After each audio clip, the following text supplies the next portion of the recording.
This episode of New Jersey Living is going to be a very special feature for those really budget shoppers out there that are looking in markets and are wondering, where do I have to go to a place that is the most affordable in New Jersey? A lot of towns, which I've already covered and done some features on, that are high demand, they tend to land in areas that have what I call the big three. So we're going to dive into that just a little bit, with the big three, what those are and how they factor into each of these locations. And there are 5. These are going to be the 5 prime bargain neighborhoods for New Jersey. And by New Jersey, I'm by and large referencing central and northern New Jersey that are in close commuting distance to the city. So I'm not diving too much into shore locations in South Jersey, but we will definitely have more time down the road to get into the South Jersey and shore markets, but just not in this particular episode. So if you are joining us, stay tuned all the way into the end. Has some great features to show what's developing in some of these communities and why they are a bargain buy and have greater upside as we move down the road. Hello, my name is Corey Jones, and I'm a licensed real estate agent with Coldwell Banker, team leader of the New Jersey Living Group, also host of New Jersey Living, the podcast. I want to thank everybody for joining another one of these episodes, which I try to provide as much value add content as I can. If you're looking into New Jersey, we cover all things New Jersey, primarily real estate, social, dining scenes, iconic locations. If it's New Jersey, we aim to cover it here. So go ahead and click like, subscribe, and the notification bell. And note that if you are someone who is coming in from outside of the state, outside of the region, I do have a relocation guide right here in the description to give you more insights on what we're basically featuring about New Jersey and why it's such an attractive market to consider. So for today, we are diving into the 5 best bargain buys in terms of neighborhoods here in New Jersey. And so as we dive into each one, we're going to get into some of the demographic factors, some of the market factors that spell out why this is such a bargain for this given location, and what type of upside do I have long term? Is it budget for a reason? Is it bargain because basically I'm buying something that has somewhat of a diminished return? We're going to dive into that conversation as well for each one. So to start off with, I said I'm going to dive into the big 3, just to give an overview of that. If you've been watching my episodes for however long, we're up on that 2-year mark, which we launched the channel. So that was going back in 2022, really right around Memorial Day is when I first started shooting. And now here we are 2 years later. And we're closing in very quickly on 3,000 subscribers. So our viewership and our followers are steadily increasing. Put the word out. Be sure to click like. All right. So we are always featuring why is there demand in certain locations in New Jersey that tend to be those hotspots. And by example, I'll point out Montclair. All right. So I've got a couple episodes on Montclair, for example. Ridgewood is one of those locations, Summit, Westfield. When we look into Hudson County, Hoboken, downtown Jersey City. So there are some spots that are really, really hot spots. Edison, New Jersey, of course, is a high demand, another one of those high demand locations. So the big 3 are the 3 items that really drive that demand in New Jersey. First of them is going to be proximity to New York City, really for obvious reasons. If you don't already work there and for commuting purposes, it's just a benefit being in close proximity for the various events that take place in the city. And even those that are not in the city, they still may be on the Hudson side of New Jersey, where there's a lot of activity in Hudson County as well. So being close to those urban entertainment centers where there's finance, there's art, there's education, you name it, whatever there is that's going to draw populations of people in terms of interest, you're going to find in those locations. And New York City is one of those prime locations, not just in the region or in the nation, but in the world. All right. So proximity to New York City is going to be one of those 3. The other is having a local train station. And I often hear, commentary or feedback with some of my episodes when I do not put a check mark in a town that is near a train station and sometimes neighboring to one almost, but is still not in that town. So having a train station in town definitely is a huge check mark, just making commuting very, very convenient and eases the burden of having to maybe drive in and that be your only option, or having to take the express bus, which in many cases is not a problem at all. But just having that proximity and to a train station definitely helps. So that's another one of the check marks. And then finally, but certainly not least of these, this is absolutely a significant component, are the school ratings. So school ratings, I always deliberately refer to niche.com, which we will do when we review these 5 locations today. And Niche will give pretty much an A, B, C, D kind of grading. Any location that is A rated, whether it be A plus, A, or A minus, is going to be a higher demand school district. These are the districts where families will target that location because of the schools. If you're in the B range, it's not a bad thing at all. I always reference how New Jersey has one of the, if not the best public school education system in terms of ratings in the country. All right, so a B rating is by no means a negative stamp at all. But if someone or some location has a B rating and there's a family that's considering that location, they're not necessarily targeting that location because of the schools. It's just that the location gives something else of value, and they see that the schools in it of itself is not a problem. All right. So those are the big 3. Those are items that I consider the big 3. And we'll visit those for each of our visits to these neighborhoods. So let's get this started now. All right, our first location, we're going to start with West Orange, New Jersey. And I do have a West Orange episode. Most locations I'm covering in this episode, I've done previous episodes on as well. So you'll be able to, we'll flash up a little thumbnail, but you can also go back and take a look and see more information about that location. So with West Orange, New Jersey, when it comes to the big 3, we're going to start right there with the big 3. Proximity to New York City is going to get a check mark, definitely within an hour drive. And that's how I normally gauge whether it's a check or not check, if it's within an 1 hour drive to get to basically the Lincoln Tunnel or the GW, the George Washington Bridge, or the Holland Tunnel, which is the southern end of Manhattan that goes right through Jersey City into kind of the closer to the financial district. So if you're in an hour drive to any of those 3 transition points into the city by car, then you're going to get a check mark. So West Orange, check mark there. Trains. So West Orange does not have a train station in town. West Orange is neighboring to both Montclair, to Orange, and to South Orange. All 3 of those locations do have train stations. West Orange, and I'm not going to give it a check because of that, because I've mentioned that before. I had someone message on another episode. And by the way, do drop some comments. I would love to have any feedback, experiences, recommendations, questions. I welcome it all. This is a community page, and many times you all can respond to questions that someone else has, right? Or just, be able to reinforce some different points and perspectives. So that's great.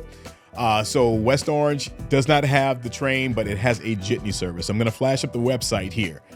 So there's a jitney service. It has multiple lines that run throughout town that basically provide transportation to one of these train stations in the neighboring town, and the jitney service is free.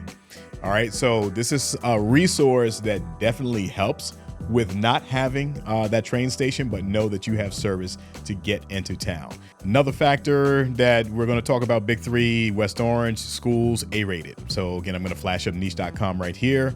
You'll see that it's an A-rated school district, not going to have any hesitation in terms of families by and large looking for a West Orange type of opportunity to enroll their kids in school.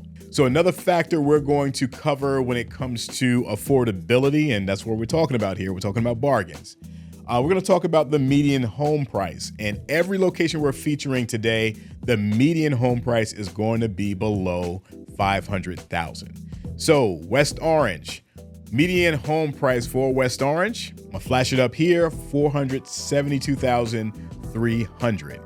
And also take note of, and again, let's refer to this table where you can see the vast majority of those median home prices, those sales, take place in a 400 to 750 kind of range. Now, you may say, that's a big range, but just understand by New Jersey standards, that's really a mid-range price point between 400 750.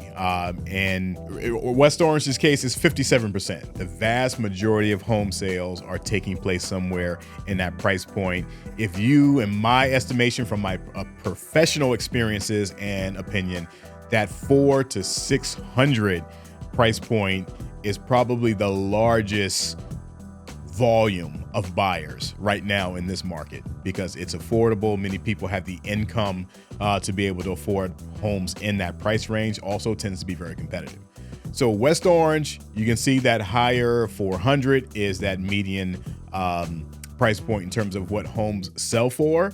The other factor we're taking into account with bargain-related demographics is the median income for that location. So the median income in West Orange, and this is going back to the 2023 projected census data, slightly above 124,000. All right. So this kind of gives you an idea of what is within reach. So with all that being said, we're going to take a look at a recent sale, just one recent sale, and I'm going to do the same for each location. Why do I do recent sales and not what's actively on the market? And I reference this in my videos. If you've been watching my videos, you know that for the most part, I cover recent sales in the market. It's because that gives you the most accurate projection of the market. As a buyer, you always want to know what something's sold for, particularly if you put in a bid and you couldn't get that win, right? Or if it's something that you took notice of, really liked, and then you see it went into contract, eventually sold, you'd like to know what it sold for. We don't know all the terms, but at least you can know what that sale price was. So a real accurate reflection of market activity is recent sales. I do have information on what's currently on the market. So if you do have interest in just staying updated on what's on the market and what comes new on the market, my website is right here in the description. Just click to my site, just drop in your contact info, and particularly your email address, and I can have info just updated to you on a routine basis, all right, in terms of what's active on the market. But you can scroll through my website, check out different neighborhoods, see the active inventory right there through that medium. So our West Orange property is 65 Llewellyn Ave. Like most properties that I present, these are recent sales within the past 30 days.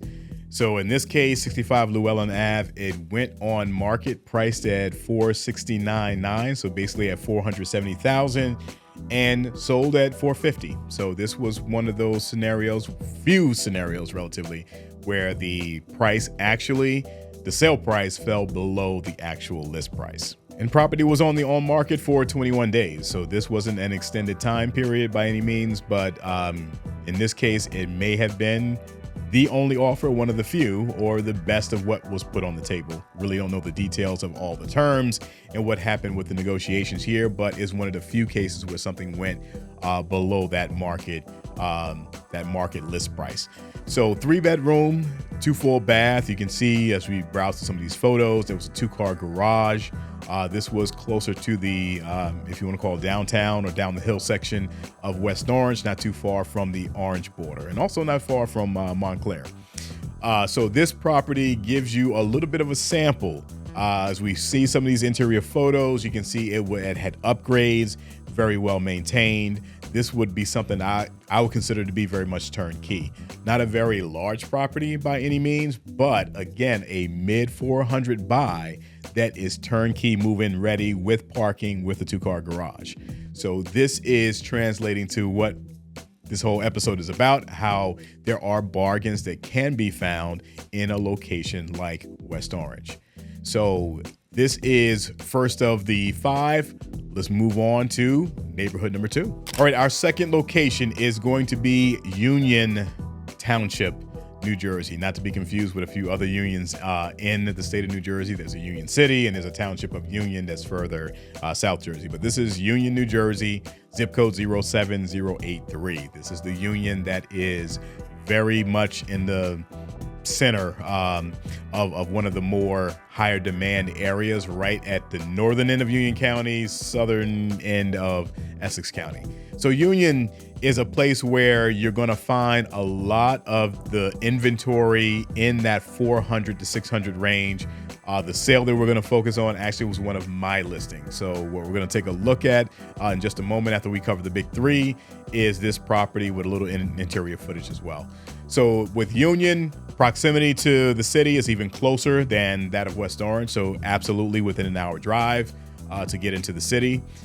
Secondly, train station. Yes, there is a train station. Train station is right there pretty much on the Kane University campus.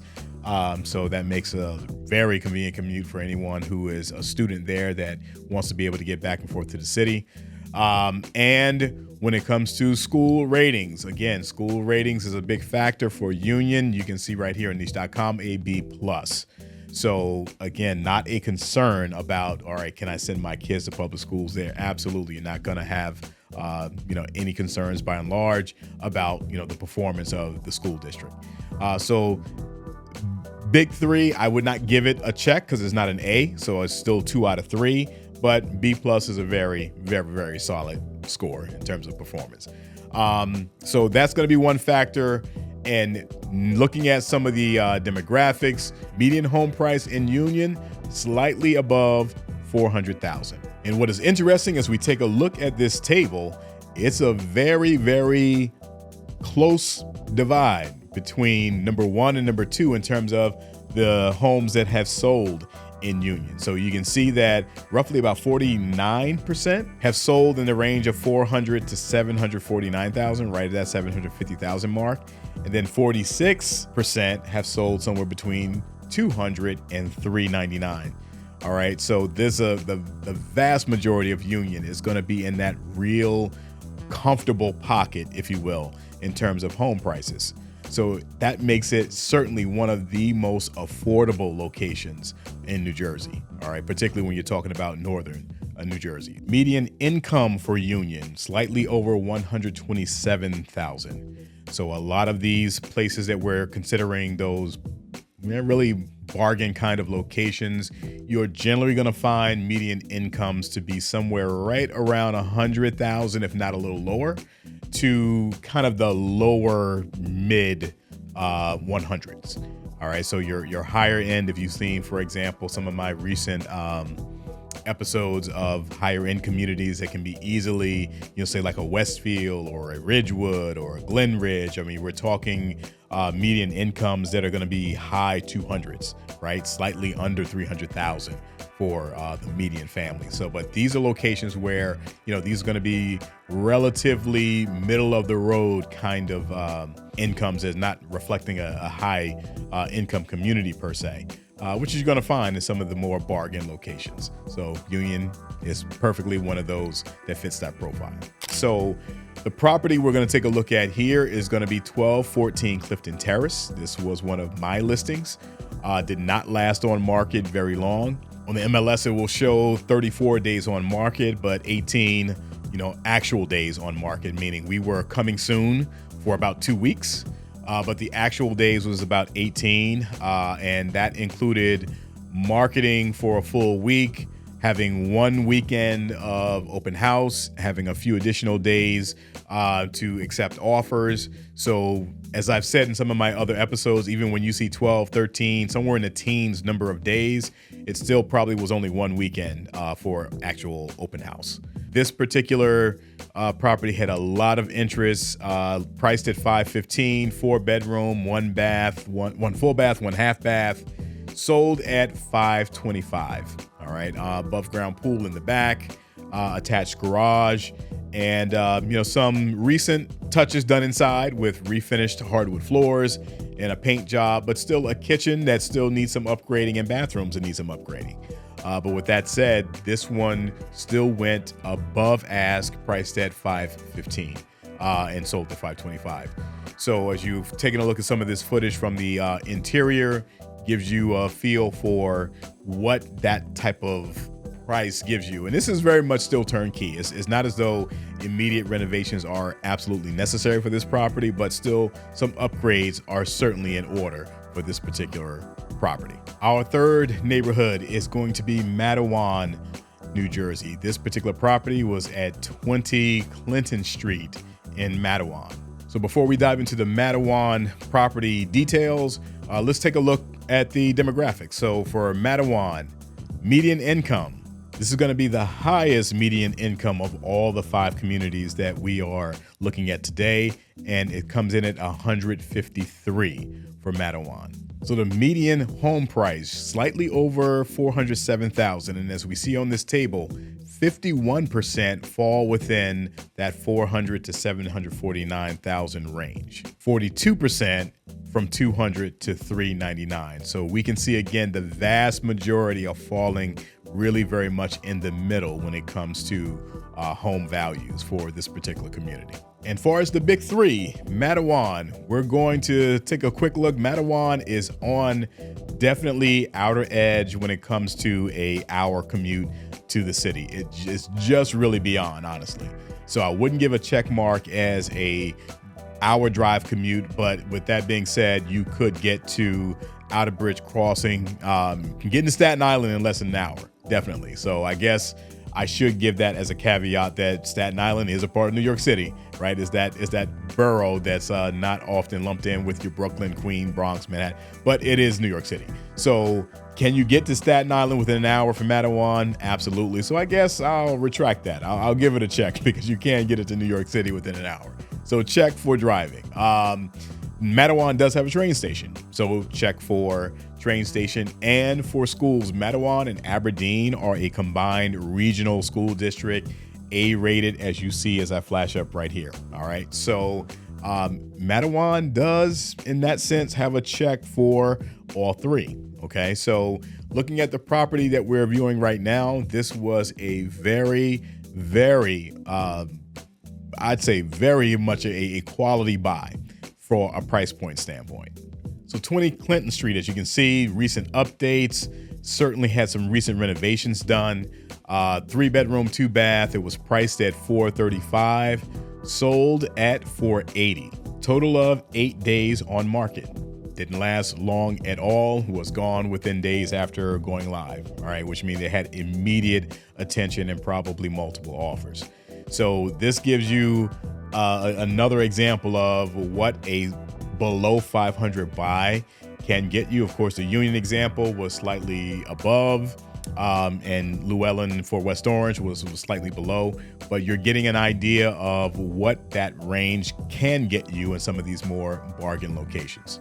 In reference to the big 3, Clifton, first and foremost, talking about distance to New York City, certainly within a 1-hour commute to drive in. So check mark there.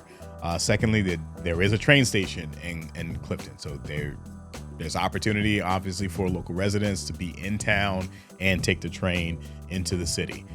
For schools, niche.com, flash that up. You see it is a middle of the road B. All right, so that again does not reflect a bad district. It's just not one of the elite performing districts where people are seeking out to be in that township because of the schools.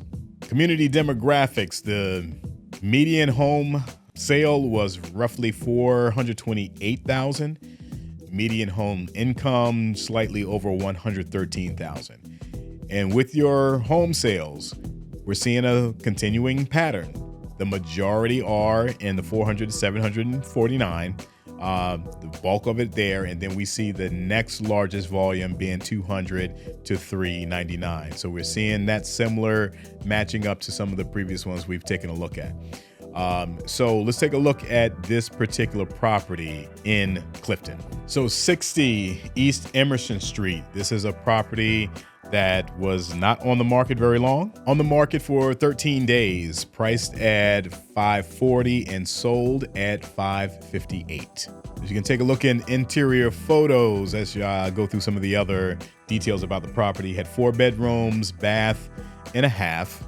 All right, so this one was not, as you can see, something that was newly updated and upgraded, but very well maintained from what you can see in these photos. Property size was not extremely large, but seemed like they did have additional space in terms of a garage that may have been converted into like workshop space. I'm not quite sure, but property certainly presented a scenario where someone could be have a move-in ready type of opportunity.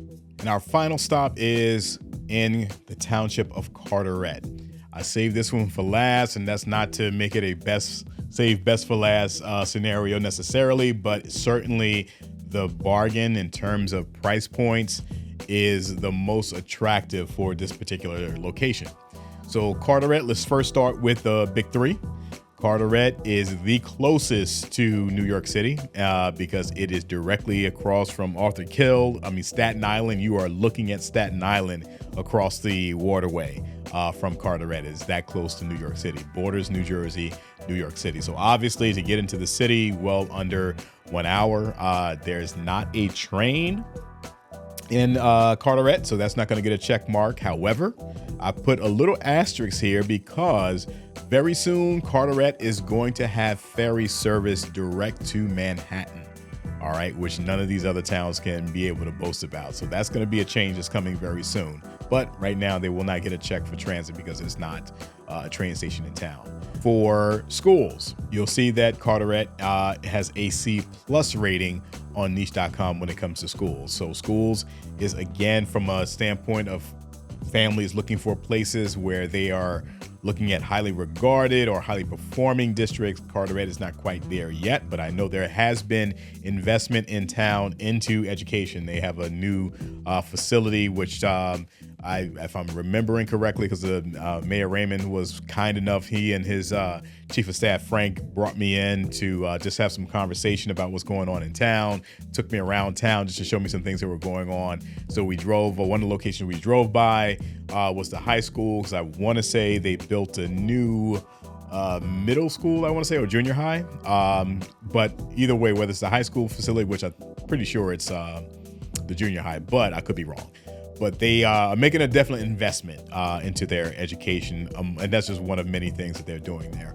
As I mentioned, the ferry is soon to come. There is a performing arts center that is there. My wife and I had an opportunity to go and check out a comedy show not too long ago, early April. Fabulous facility.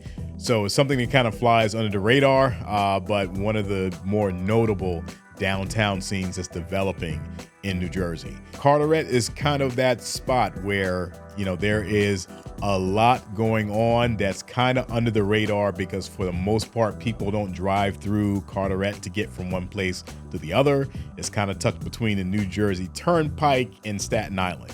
So if you're going to Carteret, unless you're like local Sewarin or Port Reading, or Perth Amboy, you're not going to really kind of drive through Carteret that much at all. Okay. But a lot happening in this community, but price points we're going to dive into. So this one, in terms of, I'm going to flash up the median home price, and you see it's at $337.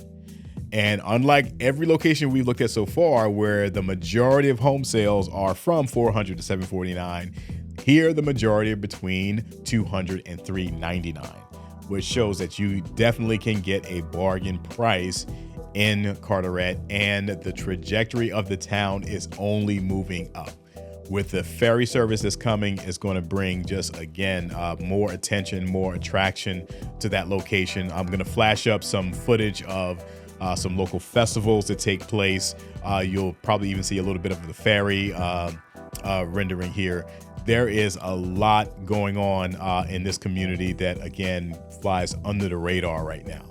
Median income in Carteret, slightly over $92,000. So I think that kind of go hand in hand with, you see incomes in relation to median home prices. There is somewhat of a correlation that is there. You can certainly just appreciate in this scenario that there's a transition that's taking place, and people who can basically envision where they'll be and what their town looks like, not just right now when they buy in, but 5 years from now, 10 years from now, and the general trending of that location. This is one of those locations that you should take note of and consider, particularly if you are looking for a budget buy that's still relatively close to New York.